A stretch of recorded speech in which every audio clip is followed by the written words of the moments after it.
السلام عليكم ورحمة الله تعالى وبركاته. عليكم الحمد السلام لله ورحمة رب الله. العالمين، والصلاة والسلام على أشرف المرسلين سيدنا محمد صلى الله عليه وسلم وعلى آله وصحبه أجمعين ومن سار على دربه واقتفى أثره واستنى بسنته إلى يوم الدين. اللهم علمنا ما ينفعنا وانفعنا بما علمتنا وزدنا علما ينفعنا إنك أنت العليم الحكيم. اللهم يا معلم آدم علمنا ويا مفهم سليمان فهمنا إنك أنت العليم الحكيم. اللهم رب السماوات والأرض، رب جبريل وميكائيل وإسرافيل، أنت تقضي بين عبادك فيما كانوا فيه يختلفون، اهدنا لما اختلف فيه من الحق بإذنك إنك تهدي من تشاء إلى صراط مستقيم. اللهم أحينا بالقرآن وأمتنا على القرآن واجعله لنا شفاء وحجة لنا لا علينا يا أرحم الراحمين.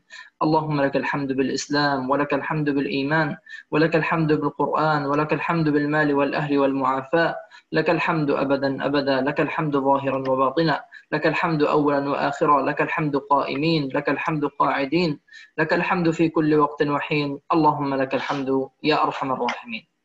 أحبابنا الكرام، نكمل بإذن الله عز وجل في كتاب التبيان في أدب حملة القرآن، هذا الكتاب الذي ألفه الإمام النووي، أسأل الله سبحانه وتعالى أن يجزيه عنا خير الجزاء. وصلنا إلى هذه الصفحة: فصل في مسائل غريبة تدعو الحاجة إليها. منها بعض المسائل ننبه عليها لكي لا نقع فيها، أنه إذا كان يقرأ فعرض له ريح فينبغي أن يمسك عن القراءة حتى يتكامل خروجها ثم يعود إلى القراءة وهو أدب حسن. الآن إذا كان المسلم يقرأ القرآن، فأراد أن يخرج ريحا، سيذهب وضوءه، فمن الأدب الحسن أن يتوقف عن القراءة حتى يكتمل خروج الريح ثم يرجع ويقرأ القرآن مرة أخرى. تمام أستاذ محمد؟ Tamam, Syekhuna. تفضل. Baik, Ikhwan, kita masuk ke pembahasan masalah-masalah yang unik, yang penting untuk kita bahas. Di antaranya, bahwasanya apabila seorang yang membaca Al-Quran, kemudian ia ingin membuang angin, ya, maka sepantasnya dia berhenti dari bacaan Al-Qurannya, kemudian dia membuang angin sampai selesai, kemudian baru kembali membaca Al-Quran, ya. Taib. Ya, jadi kalau seseorang itu ingin buang angin, maka dia hentikan dulu bacaannya, dia selesaikan hajatnya, kemudian dia kembali membaca Al-Quran, dan ini adalah adab yang baik. Tamam, Syekhuna. تمام. ومنها أيضا من الآداب الحسنة أنه إذا تثاءب أمسك عن القراءة، توقف عن القراءة حتى ينقضي التثاؤب ثم يقرأ. ويدل عليه ما ثبت في صحيح مسلم عن أبي سعيد الخدري رضي الله عنه وأرضاه أنه قال: قال رسول الله صلى الله عليه وسلم: إذا تثاءب أحدكم فليمسك بيده على فمه فإن الشيطان يدخل. تمام؟ يغلق فمه بيده اليمنى أو بباطن يده اليسرى، بكف يده اليمنى هكذا أو بظهر يده اليسرى هكذا. تمام؟ هذا في التثاؤب. وإذا كان يقرأ القرآن يتوقف عن القراءة ثم يكمل بعد أن يتكامل التثاؤب. Baik. Kemudian di antara hal yang penting untuk kita bahas juga, yakni apabila seseorang itu menguap, maka hendaknya dia berhenti membaca Al-Quran, dia hentikan membacanya sampai dia selesai menguap, kemudian dia lanjutkan lagi bacaannya. Dan ini ditunjukkan, ada dalilnya, ya, telah sabit dari Sahih Muslim dari Abi Sa'id Al-Khudri radhiyallahu anhu, bahwasanya beliau berkata, Rasulullah sallallahu alaihi wasallam bersabda, jika salah seorang di antara kalian menguap, hendaklah ia menutup mulutnya dengan tangannya, ya. Dan praktiknya itu tadi yang dilakukan oleh Syekh, ya, ditutup dengan sisi dalam tangan kanan atau dari sisi luar tangan kiri, ya. Kenapa? Kenapa kita menutup tangan? Karena setan itu akan masuk apabila tidak ditutup tangan. Baik, tamam Syekhuna. تمام شيخنا. ومنها إذا قرأ قول الله عز وجل وقالت اليهود عزير ابن الله وقالت النصارى المسيح ابن الله وقالت اليهود يد الله مغلولة وقالوا اتخذ الرحمن ولدا أن يخفض بها صوته أن يقرأها بصوت منخفض كذا كان يفعل إبراهيم النخعي رضي الله عنه وأرضاه وقد علق الإمام ابن الجزري على هذا الأدب فقال هو من أحسن آداب التلاوة. تمام أستاذ؟ Tamam Syekhuna. Kemudian di antara di antara hal yang penting untuk kita bahas juga apabila seorang qori membaca apabila seorang qori itu membaca wa qalatil yahudu Uzairun ibnullah wa qalatin nasara Masihun ibnullah, ya, orang-orang Yahudi berkata Uzair itu putra Allah dan orang-orang Nasrani berkata Al-Masih itu putra Allah. Kemudian apabila juga dia membaca waqalatil yahudu yadullahi maglulah, kemudian jika dia membaca juga waqalut takhadar rahmanu walada, ya hendaknya ia merendahkan suaranya, melirihkan, ya. Dan demikianlah yang dilakukan oleh Ibrahim An-Nakhai radhiyallahu anhu. Baik. تمام شيخنا؟ تمام شيخنا. تمام. علق ابن الجزري ذلك وقال هو من أحسن أدب التلاوة. Baik, dan Imam Al-Jazari ya menetapkan bahwasanya adab ini adalah di antara adab yang baik dalam membaca Al-Qur'an. Baik. Tamam Syekhuna. طيب. ومنها إذا قرأ إن الله وملائكته يصلون على النبي فإنه يصلي على النبي وإنه يعني يستحب أن يتفاعل مع الآيات كما قلنا إذا مر بآية استغفار يستغفر وإذا مر بآية تسبيح يسبح ومنها أنه يستحب لمن قرأ والتين والزيتون وقرأ قول الله عز وجل أليس الله بيحكم الحاكمين أن يقول بلى وأنا على ذلك من الشاهدين ومن قرأ لا أقسم بيوم القيامة صوت القيامة وقرأ أليس ذلك بقادر على أن يحيي الموتى فليقل بلى وأنا أشهد ومن قرأ سورة الرحمن وقرأ فبأي آلاء ربكما تكذبان وقرأ فبأي حديث بعده يؤمن في سورة الأعراف فليقل آمنت بالله وإذا قرأ سبح اسم ربك الأعلى فليقل سبحان ربي الأعلى وعن عمر بن الخطاب رضي الله عنه أنه كان يقول فيها سبحان ربي الأعلى سبحان ربي الأعلى سبحان ربي الأعلى 3 مرات ويستحب أن يقال ما قدمناه في الصلاة وغيرها والله أعلم. Baik. Di antara hal yang penting untuk kita bahas juga apabila seseorang itu membaca ayat innallaha wa malaikatahu yusalluna 'alan nabi, maka ia bersalawat kepada Nabi sallallahu alaihi wasallam. Juga apabila dianjurkan juga kepada seseorang apabila dia membaca wattini wazzaitun sampai ayat alaisallahu biahkamil hakimin, maka ia berkata bala wa ana ala dzalika minasyahidin, tentu dan kami terhadap hal tersebut adalah orang-orang yang menyaksikan, yakni bersaksi terhadap hal tersebut.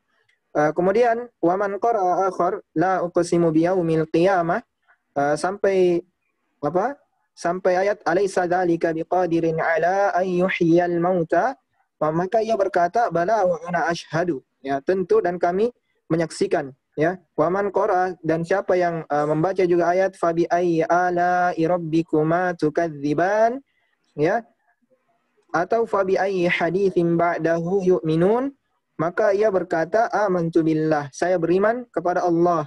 Wa idza qara'a sabbihisma rabbikal a'la, apabila seorang qari membaca ayat sabbihisma rabbikal a'la, maka ia berkata subhana rabbiyal a'la, maha suci Allah yang maha tinggi. Wa Umar bin Khattab radhiyallahu anhu, dari Umar bin Khattab radhiyallahu anhu bahwasanya beliau dulu mengucapkan ketika ayat ini dibaca, beliau mengucapkan 3 kali, ya, subhana rabbiyal a'la, subhana rabbiyal a'la, subhana rabbiyal a'la, ya.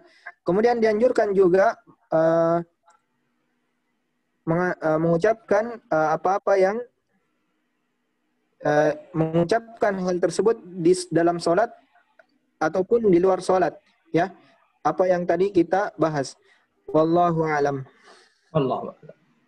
طيب أستاذ محمد اقرأ هنا فصل في استحباب القيام لأهل القرآن على سبيل الاحترام. اقرأ.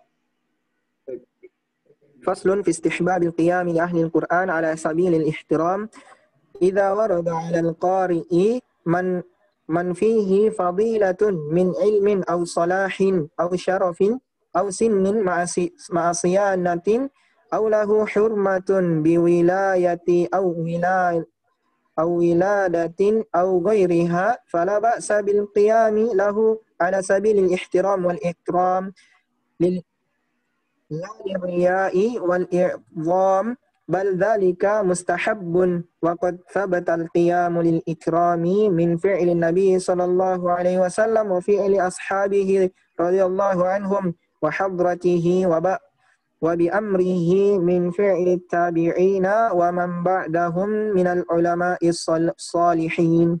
طيب فصل في استحباب القيام لأهل القرآن على سبيل الاحترام إذا ورد على القارئ، يعني إذا رأى من فيه فضيلة من علم أو صلاح أو شرف أو سن مع صيانة، يعني كان يعني يحفظ القرآن مثلا، أو كان يعني قدره عاليا، له حرمة بولاية أو ولادة أو غيرها، يعني مفضل عليك، فلا بأس بالقيام له على سبيل الاحترام، على سبيل الاحترام والإكرام فقط. أما إذا كان للرياء والإعظام بأن نعلي من شأنه، تمام، هذا لا يجوز، تمام، بل ذلك مستحب، يعني إذا كان القيام على سبيل الاحترام والإكرام، فقد ثبت القيام والإكرام من فعل النبي صلى الله عليه وسلم وفعل أصحابه وفعل التابعين. تمام أستاذ محمد؟ Tamam, Syekhuna. تفضل. Kemudian kita masuk ke pembahasan dianjurkannya berdiri ya bagi seorang ahli Quran itu dalam rangka penghormatan ya kepada seseorang ya. Misalnya apabila ada seseorang yang memiliki keutamaan seperti keutamaan ilmu, ada seseorang yang berilmu atau memiliki integritas, wibawa, kemuliaan, atau seseorang itu adalah orang tua yang terpandang, atau seseorang yang memiliki kehormatan ya sebagai penguasa atau dalam nasab atau selainnya datang kepada pembaca Al-Quran, maka tidak mengapa pembaca Al-Quran ini berdiri untuknya dalam rangka menghormati dan memuliakannya, bukan untuk riya atau membesar-besarkannya ya, bukan untuk mengkultuskannya. Ya, apabila dia berdiri untuk riya atau mengkultuskan orang tersebut ya, maka ini tidak boleh ya. Adapun kalau hal tersebut yakni dia berdiri dengan alasan untuk memuliakannya atau menghormatinya, bahkan hal ini mustahab, dianjurkan. Ya, telah diriwayatkan secara sahih bahwa berdiri untuk penghormatan adalah diantara fi'il perbuatan Rasulullah sallallahu alaihi wasallam, perbuatan sahabat-sahabat beliau radhiyallahu anhum ya. Ya. Tamam. Baik. Berdiri untuk hormat juga merupakan perbuatan para tabi'in, para ulama dan orang-orang saleh setelah mereka.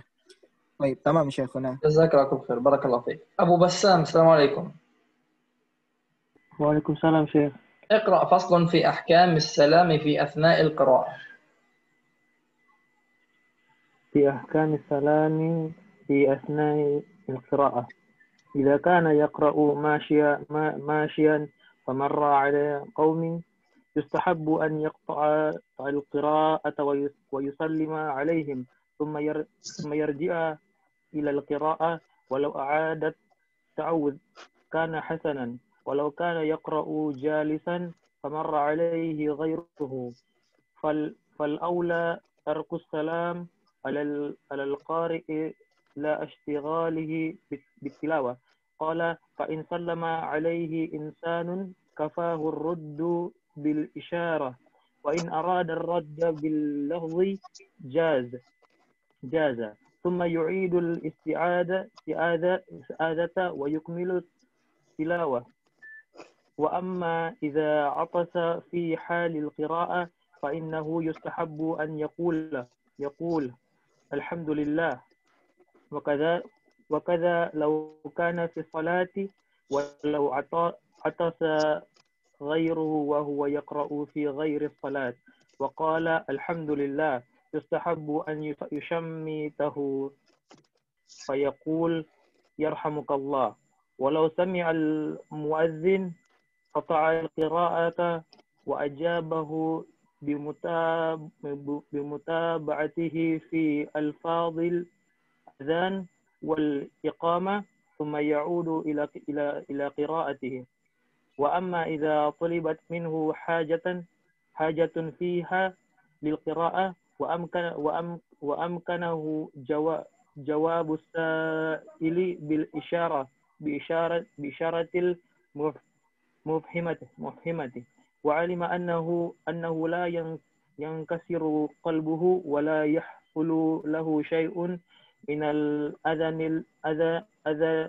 للأنس الذي بينهما ونحوه، فالأولى أن يجيبه بالإشارة ولا يقطع القراءة، فإن قطعها جاز والله أعلم. طيب نعم شيخنا. الآن جزاك الله كل خير.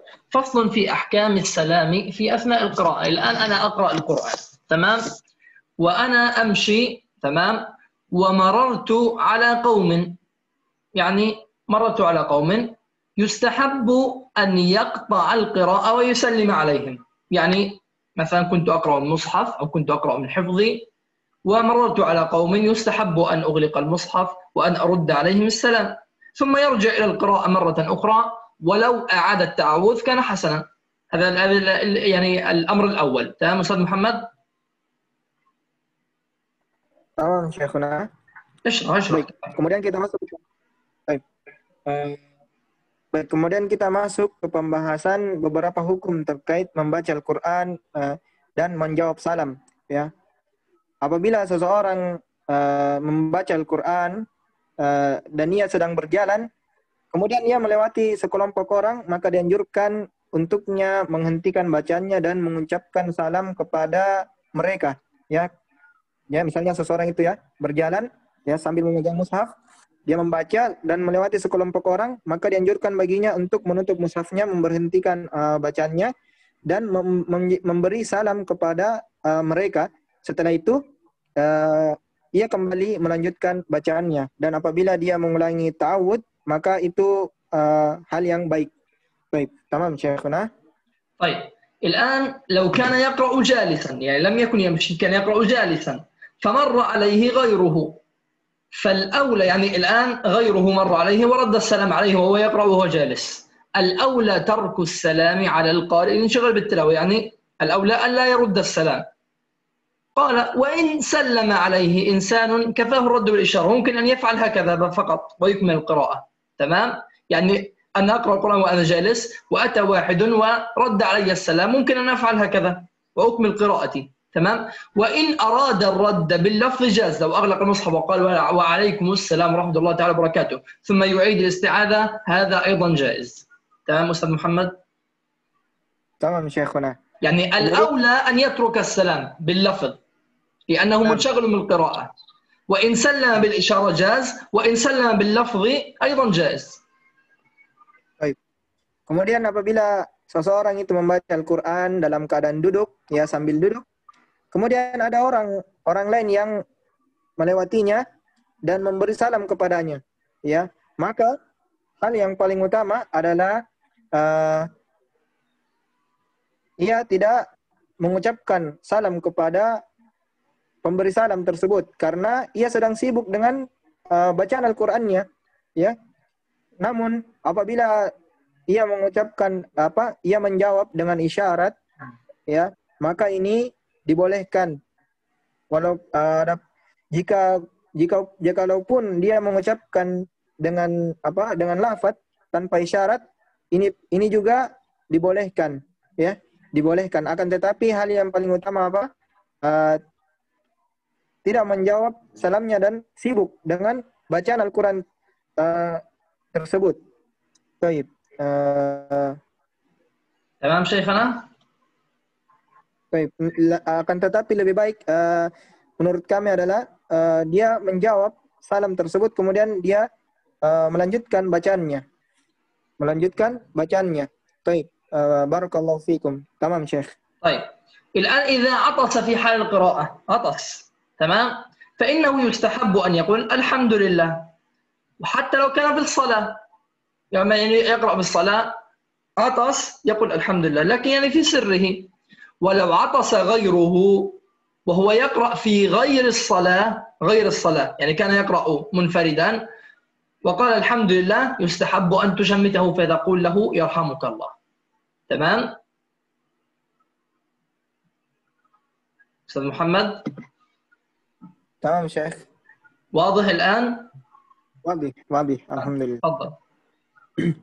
Baik, adapun jika seseorang bersin ketika membaca Al-Quran, maka dianjurkan mengucapkan Alhamdulillah. Begitupun walaupun dia sedang sholat, akan tetapi kalau dia sedang sholat, dia lirihkan saja ucapan Alhamdulillahnya. Kemudian jika ada orang lain yang bersin, ya, lalu mengucapkan Alhamdulillah, sementara kita sedang membaca Al-Quran di luar sholat, ingat di luar, maka dianjurkan untuk mendoakannya dengan mengucapkan apa? Yarhamukallah, semoga Allah merahmatimu. Baik, tamam Syekh. هذا في غير الصلاة يا شيخ. Ya. نعم Syekh. طيب. الآن بعد ذلك لو سمع المؤذن وهو يقرأ القرآن قطع القراءة وأجابه بمتابعته في ألفاظ الأذان ثم يعود القراءة مرة أخرى. تمام؟ Tamam Syekh. تفضل. Kemudian jika pembaca Al-Quran itu mendengar suara muadzin, yakni dia sedang membaca Al-Quran, kemudian tiba-tiba muadzin adzan, maka ia menghentikan bacaan Al-Qurannya, lalu menjawab adzan, ya. Menjawab adzan dengan meredukan lafal-lafalnya, ya. Setelah itu barulah ia meneruskan bacaannya. Baik. طيب الآن إذا طلبت منه حاجة في حال القراءة، أنا أقرأ قرآن، جاء أخي وقال لي مثلا أين مثلا جوالي مثلا، إذا يمكن أن تشير له بإشارة أنه هناك، تمام، وعلمت أنه لا ينكسر قلبه ولا يحصل له شيء من الأذى بإشارتك يجوز، تمام، يعني الأولى أن تجيبه بالإشارة، تمام. لكن إن علمت أنه مثلا يتأذى من الإشارة لأنك لم تتحدث معه ولم تنظر إليه، فجاز قطع القراءة وأن تجيبه في يعني على سؤاله. Barakallahu fikum. Tamam Syekh. Baik. Adapun jika seseorang itu sedang membaca Al-Quran, kemudian ia diminta ya untuk suatu keperluan, ya, untuk suatu keperluan, maka memungkinkan baginya untuk menjawab dengan isyarat saja yang bisa dipahami oleh peminta hajat tersebut, ya. Misalnya seseorang membaca Al-Quran, ya, kemudian datang temannya mengatakan mencari HP-nya, di mana HP saya? Maka kalau dia berisyarat bahwasanya HP tersebut di sana misalnya, ya, ini lebih baik, ya, dia berisyarat saja, ya. Akan tetapi apabila kita tahu bahwasanya hal tersebut akan melukai hati teman kita, ya, maka menjawab dengan bukan isyarat, jawab dengan perkataan, maka itu lebih utama, ya, lebih utama, ya, meskipun harus menghentikan bacaan. Ya, wallahu a'lam. والله أعلم. طيب أستاذ ابن برنامة، السلام عليكم. وعليكم السلام يا شيخ. تفضل شيخنا. فصل في جواز الجمع بين سورتين في ركعة. في جواز جمع بين سورتين في ركعة لا بأس بالجمع بين سورتين في ركعة واحدة، وقد ثبت في الصحيحين من حديث عبد الله ابن مسعود رضي الله عنه قال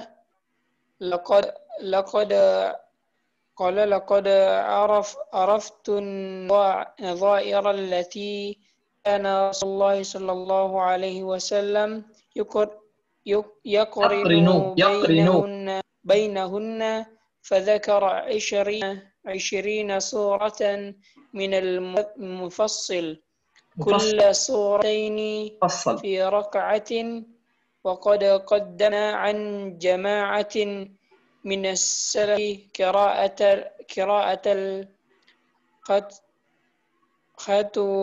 الختمة في ركعة واحدة. جزاك الله كل خير. الآن يا أستاذ محمد الصالح يجوز أن نجمع أكثر من سورة في ركعة. يعني مثلا أنا أقرأ في صلاة المغرب، يجوز أن نقرأ سورة الإخلاص والناس معا في نفس الركعة. تمام؟ ثبت في الصحيحين من حديث عبد الله بن مسعود قال: لقد عرفت النظائر التي كان رسول الله صلى الله عليه وسلم يقرن بينهن، يعني كان يقرأ النبي صلى الله عليه وسلم سورتين في ركعة، فذكر 20 سورة من المفصل كل سورتين في ركعة. تمام؟ وقد قدمنا عن جماعة من السلف قراءة الختمة في ركعة واحدة. يعني تحدثنا في هذا الكتاب أن بعض السلف كان يقرأ في اليوم أو كان يقرأ في الركعة، تمام، يختم القرآن في ركعة واحدة، وهذا أيضا جائز. تمام أستاذ محمد؟ Tamam, Syekh. Barakallahu fikum. Baik, kemudian kita masuk ke pembahasan dibolehkannya menggabungkan dua surah dalam satu rakaat. Ya, hal ini tidak mengapa membaca beberapa surah dalam satu rakaat. Ya, disebutkan dalam Sahihain ya dari hadis Abdullah bin Mas'ud radhiyallahu anhu bahwasanya beliau berkata, aku mengetahui surah-surah yang Rasulullah sallallahu alaihi wasallam gabungkan. Ya, kemudian Ibnu Mas'ud menyebutkan 20 surah mufassal. Ya, setiap dua surah dalam satu rakaat. Ya, jadi misalnya seseorang itu sholat maghrib misalnya, dan dia membaca surah Al-Ikhlas dan An-Nas dalam satu rakaat, maka ini apa? Dibolehkan, ya, boleh karena perbuatan Nabi SAW juga dahulu demikian, ya, beliau membaca 20 surah mufassal, ya, dan setiap dua surah itu dibaca hanya dalam satu rakaat. Kemudian telah kita sebutkan juga sejumlah kaum salaf menghatamkan Al-Quran dalam satu rakaat, dalam satu rakaat atau satu malam. تمام شيخ. طيب الآن في مواطن الجهر والإصرار بالقراءة، لو قلنا أستاذ محمد يوسف. السلام عليكم. وعليكم السلام يا شيخ. اقرأ يا شيخ. فصل في مواطن الجهر والإصرار بالقراءة.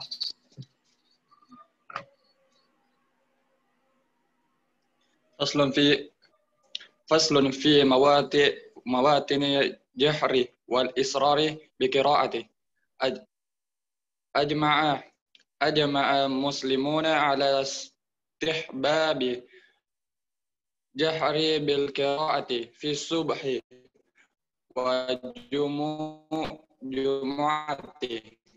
وعيدين وأوليين من التراويح وفي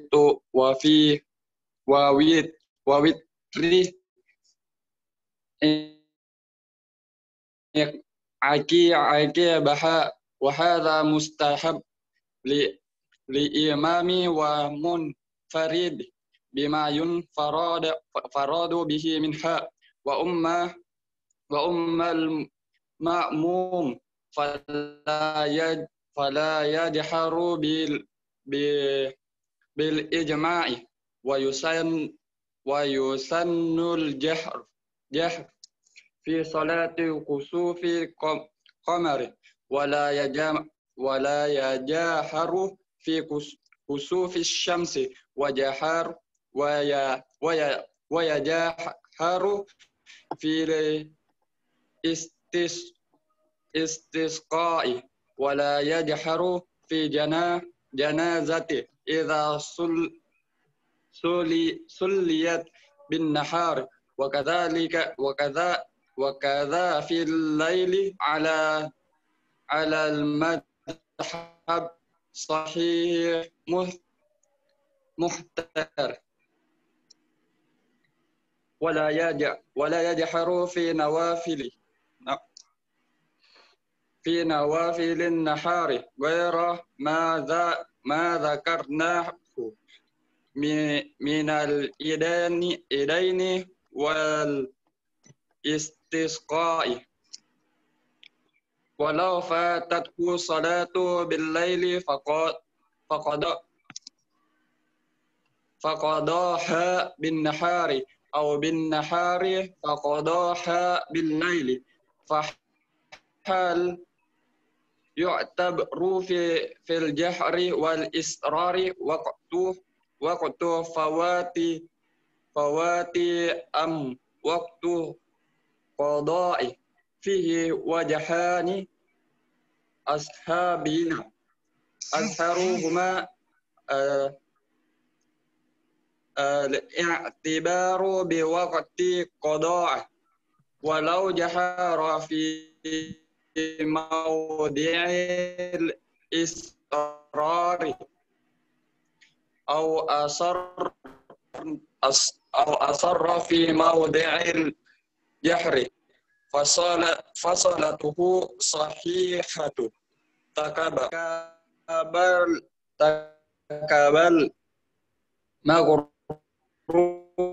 مكروه ولا يسجد للسهو. جزاك الله كل خير. الآن فصل في مواطن الجهر والإسرار بالقراءة. تمام. أجمع المسلمون على استحباب الجهر بالقراءة متى؟ في الصبح والجمعة والعيدين والأولين من المغرب والعشاء، يعني أول ركعتين من المغرب والعشاء، وفي صلاة التراويح والوتر عقبيها يعني بعدها، وهذا مستحب للإمام والمنفرد بما ينفرد به منها. تمام أستاذ محمد صالح؟ تمام شيخنا. Nah, barakallahu fikum. Baik. Kemudian kita masuk ke pembahasan tempat-tempat yang kita menjaharkan dan mensirkan, melirihkan bacaan Al-Quran.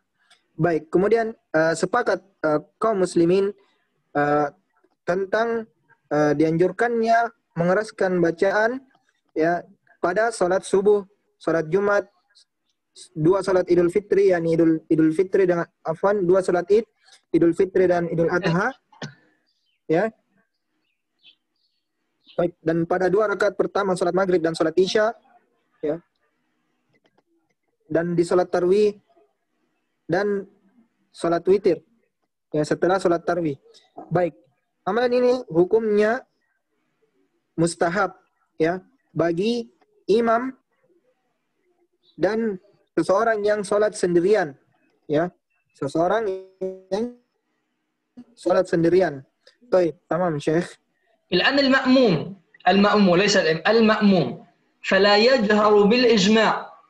تمام، المأموم لا يجهر، ويسن الجهر في صلاة كسوف القمر، ولا يجهر في كسوف الشمس، ويجهر في الاستسقاء، ولا يجهر في الجنازة إذا صليت بالنهار، وكذا في الليل على المذهب الصحيح المختار، ولا يجهر في نوافل النهار غير ما ذكرناه من العيدين والاستسقاء. Tamam Syekh, barakallahu fikum. Baik, adapun makmum, maka mereka tidak perlu mengeraskan bacaannya, ya, berdasarkan ijma'. Dan disunahkan mengeraskan bacaan pada salat gerhana bulan, dan tidak disunahkan pada salat gerhana matahari. Dan disunahkan bagi makmum untuk mengeraskan bacaannya pada salat istisqa, dan tidak disunahkan pada salat jenazah apabila jenazah tersebut disolati pada waktu siang. Demikian pula pada waktu malam, ya, berdasarkan mazhab yang sahih yang kita pilih.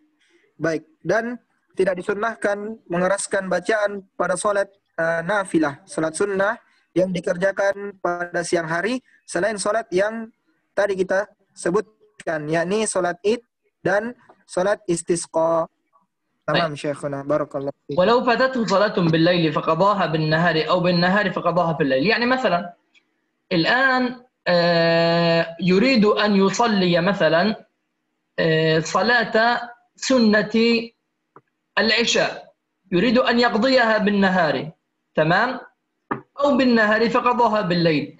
الآن هل يعتبر في الجهر والإصرار وقت الفوات أم وقت القضاء؟ يعني مثال، يريد أن يصلي قيام الليل، قيام الليل، تمام، قيام الليل طبعا بعد العشاء. وماذا نفعل في قيام الليل؟ نقرأ بصوت يعني نجهر بالقراءة، تمام، نجهر بالقراءة. الآن إذا صلينا قيام الليل فاتتنا في الليل فصليناها في النهار، هل نصليها بإصرار أم بالجهر؟ أستاذ محمد الصالح، هل يمكنك أن تسأل؟ Apabila misalnya ya seorang ingin mengerjakan sholat sunnah ya sholat malam di bukan malam hari ya di pagi hari misalnya karena suatu uzur mungkin ya, apakah kita mengeraskan bacaan ataukah melirihkan bacaan sholat sunnah kita? Ada yang bisa jawab? نحن نتكلم عن قيام الليل طبعا. نعم شيخ. نعم أبو بسام تفضل. جهر شيخ. بالجهر، يعني هل نصلي قيام الليل في النهار بين الصبح والظهر بالجهر؟ نعم شيخ إن شاء الله. طيب والله أعلم. طيب أستاذ محمد أبو ذر. لا شيخنا. ما شاء الله. شيخنا. لا. كيف نصليها، بالجهر أم بالإصرار؟ بالإصرار. بالإصرار. طيب من غيرك؟ جزاك الله كل خير، بارك الله فيك. الآن أبو بسام قال بالجهر ومحمد أبو ذر قال بالإصرار، من غيرهما؟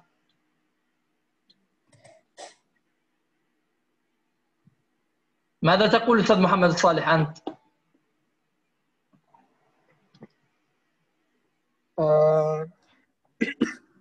بالإصرار شيخ. بالإصرار. طيب يا أحباب، الآن هناك خلاف بين العلماء هنا في هذه المسألة. الآن قالوا فيه وجهان لأصحابنا، يعني على مذهب الشافعي، أظهرهما تمام، يعني الراجح من هذه الأقوال الاعتبار بوقت القضاء. ما معنى هذا الكلام؟ يعني أننا نقضيها بوقت القضاء، يعني نحن قيام الليل جهري، طيب صليناها في النهار، صلاة النهار صلاة سرية، إذا نقضيها بالسر، ويجوز أن نقضيها بالجهر على وجه من الوجوه. تمام؟ أستاذ محمد؟ كرر الشيخ عفوا مرة أخرى. الآن صلاة الليل صلاة جهرية، تمام؟ لو صليناها في النهار على أظهر الأقوال نصليها بماذا؟ بالإصرار، لأن صلاة النهار سرية، إذا أردنا أن نصلي الضحى صلاة سرية، تمام؟ طيب تمام. وعلى وجه من الأوجه، على وجه تمام تقرأ بالجهر، يعني هي تقرأ بالوجهين، إما بالجهر وإما بالإصرار، يعني أو يعني إما باعتبار وقت الصلاة الرئيسية، يعني نحن صلاة الليل إذا تصلي صلاة الليل جهرية، أو باعتبار وقت القضاء، يعني إذا صلينا في النهار تصير صلاة سرية. تمام؟ طيب يعني صلاة العشاء مثلا أردنا أن نقضي سنة أو صلاة الليل بعد المغرب من اليوم الثاني. تمام أستاذ محمد؟ تمام شيخ. كيف يعني نقضيها؟ يعني بالجهر. بالجهر، تمام؟ هكذا. يعني يا أحباب متى تذكرت الصلاة فصلها، تمام؟ لكن الآن هناك بعض الأوجه، وجهان لأصحابنا، أظهرهما الاعتبار بوقت القضاء، يعني في وقت القضاء إذا صليناها في النهار أصبحت سرية، وإذا صليناها في الليل أصبحت جهرية. يعني مثلا تمام، يعني لو نقول مثلا اللهم صل على سيدنا محمد، نسينا سنة صلاة الظهر وتذكرناها بعد العشاء، هل نصليها سرية أم جهرية؟ jahriyah. هناك وجهان، ممكن أن نصليها سرية وممكن أن نصليها جهرية. تمام شيخنا؟ تمام شيخنا. تفضل شيخنا.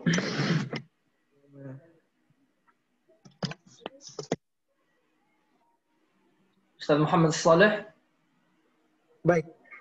Misalnya seseorang itu lupa mengerjakan sholat malam, misalnya di malam hari, kemudian ia mengqadanya pada siang hari, ya, maka yang kita pilih adalah dengan bacaan yang sir, ya, disesuaikan dari waktu qadanya, ya. Jadi siang hari itu kita membaca apa? Bacaan sholat, misalnya sholat duha itu secara sir, ya, dilirihkan. Ya, begitupun kalau kita mengganti mengqadha sholat malam kita di siang hari, maka kita sesuaikan dengan dari apa? Kita sesuaikan dengan waktu kita mengerjakan hal tersebut, ya, yakni di siang hari, maka disirkan, ya. Kemudian akan tetapi di sini ada dua pendapat, ya. Pendapat yang lebih kuat yang tadi, ya, disesuaikan dengan waktu qadha kita, ya. Sedangkan apabila seseorang itu membaca jahar pada tempat yang sir atau membaca bacaan yang sir pada tempat yang jahar, maka salatnya tetap syah, ya, syah. Jadi ada dua pendapat di sini. Wallahu a'lam. والله تمام. ولو جهر في موضع الإصرار أو أسر في موضع الجهر، الآن أنا مثلا عندي صلاة المغرب أول ركعتين جهريات والأخيرة سرية. الآن لو أسررت في صلاة المغرب هل الصلاة صحيحة أم لا؟ أستاذ محمد اسأل. Baik, apabila seseorang mengerjakan sholat maghrib, yakni dia menjaharkan di rakaat pertama dan kedua, dan di rakaat yang ketiga dia mensirkan, kalau dia balik, apakah sholatnya tetap syah atau tidak?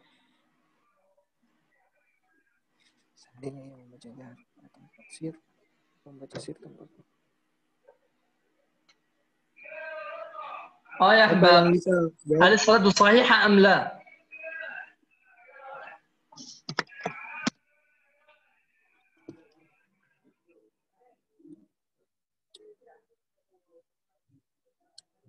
طيب يا أحباب، أجيب الصلاة صحيحة لكنه ارتكب مكروها ولا يسجد للسهو.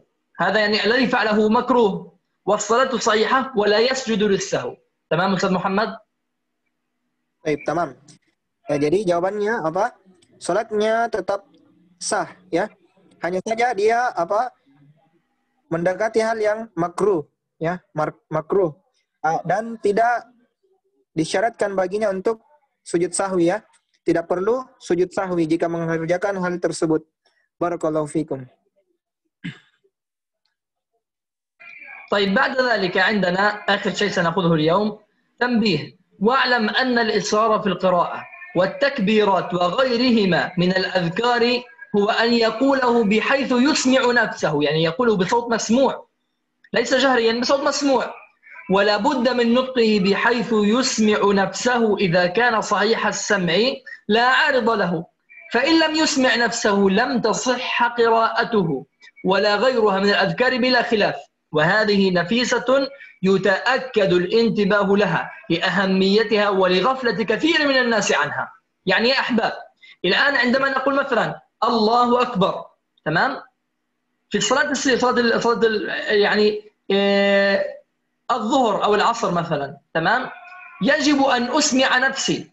وإذا قلنا مثلا سبحان ربي الأعلى سبحان ربي الأعلى، يجب أن أسمع نفسي بصوت منخفض، لكن يجب أن تسمع نفسك، تمام، لأنه إن لم تسمع نفسك لم تصح القراءة ولا غيرها من الأذكار بلا خلاف، وهذه نفيسة طبعا يتأكد الانتباه لها لأهميتها ولغفلة كثير من الناس عنها. تمام أستاذ محمد الصالح؟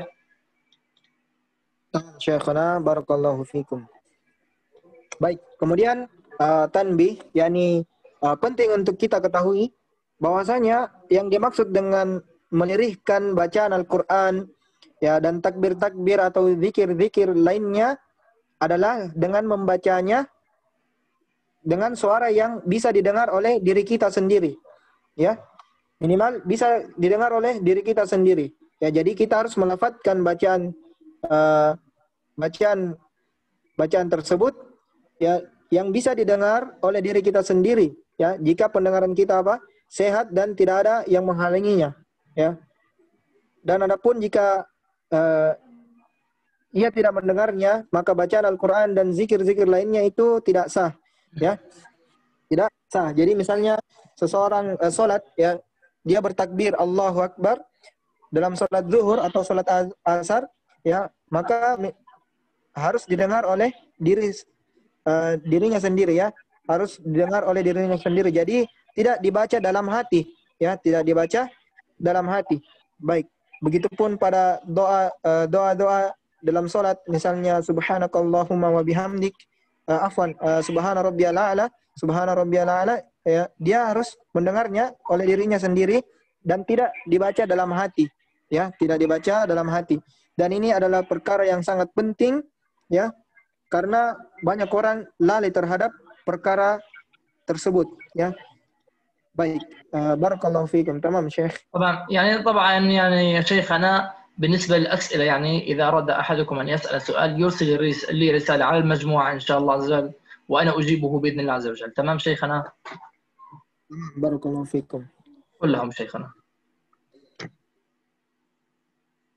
لهم شيخنا من أراد أن يسأل فليسأل المجموعة بإذن الله عز وجل. Baik. Jadi siapa yang mau bertanya silakan bertanya di grup saja, ya. Di grup nanti kami sampaikan ke Syekh. Barakallahu fikum. جزاكم الله كل خير. سبحانك اللهم وبحمدك نشهد أن لا إله إلا أنت نستغفرك ونتوب إليك. بسم الله الرحمن الرحيم. والعصر إن الإنسان لفي خسر إلا الذين آمنوا وعملوا الصالحات وتواصوا بالحق وتواصوا بالصبر. السلام عليكم ورحمة الله تعالى وبركاته.